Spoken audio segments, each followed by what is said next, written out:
When my wife, Jenna, told me she was pregnant, I should have been happy. We'd been trying for a while, and she always talked about wanting to be a mother. But the way she told me, something was off. She looked nervous, almost scared. Then she dropped the strangest explanation I had ever heard. The baby, it's from stored DNA. My late stepfather. It was part of a medical plan before he passed. I just stared at her, stunned. What plan involves you carrying your stepfather's child? I asked quietly. She rushed to explain, talking fast, like she wanted to drown me with words before I could think. She claimed he had some rare genetic trait that could help prevent certain family illnesses. She said her stepfather signed a document years ago allowing his DNA to be used scientifically. She insisted the clinic suggested it as an experimental option. None of it sounded logical. None of it sounded humane, either. But she kept crying, begging me to support her, saying it was the only way we could have a healthy baby. I didn't believe her, but I stayed quiet. For the next few days, something kept eating at me. Why would any clinic suggest something like this? Why didn't she discuss it with me before doing it? And why did she seem so desperate when she gave that explanation? So I did what my instincts told me. I started checking. First, I called the clinic she claimed she went to. They had no record of her ever visiting. No experimental program. Nothing. Then I looked deeper into her stepfather's estate documents. There was no mention of DNA storage or donation anywhere.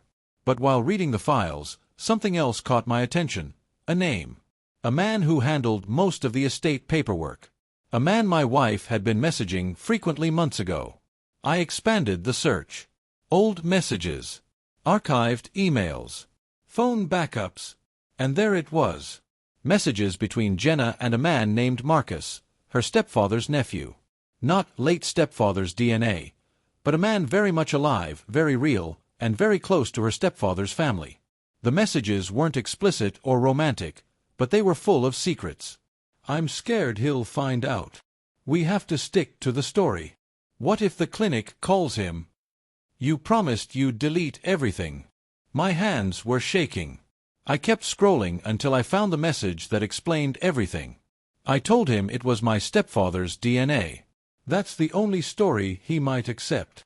There was nothing scientific. Nothing medical. Nothing honorable. The truth was simple and painful. She was pregnant. And she didn't know who the father was. So she created the most bizarre lie she could think of, hoping the shock would distract from the truth. I closed the laptop and sat there quietly. Sometimes silence becomes the strongest answer. That evening, when she came home, she acted normal. She cooked dinner.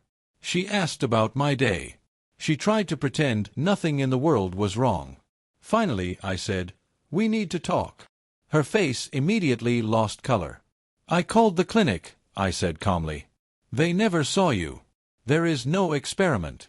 And your stepfather did not leave anything like that behind." She froze. I can explain. And I know about Marcus," I interrupted. "All the messages. All the plans. All the lies." The room went silent. Then she whispered the words she had been hiding. "I messed up. I didn't know how to tell you. I panicked." I nodded slowly. Panic doesn't make someone invent something like this. Panic doesn't make someone blame a dead man. Panic doesn't make someone lie to the person who trusted them the most. She started crying, reaching for me, but I stepped back. I wasn't angry. I wasn't shouting. I was completely calm, something that scared her more than anything. "I already met with a lawyer," I said softly. "I'm not raising a child built on lies. And I'm not staying with someone who thinks I'm stupid enough to believe them." She collapsed onto the couch, sobbing so hard she could barely breathe. I picked up my bag, walked to the door, and said, "I would have forgiven the truth. But I can't forgive the story you created to hide it." I left without looking back. A week later, she tried calling, texting, begging. I didn't answer. Because sometimes the biggest betrayal isn't the mistake. It's the story someone builds to cover it.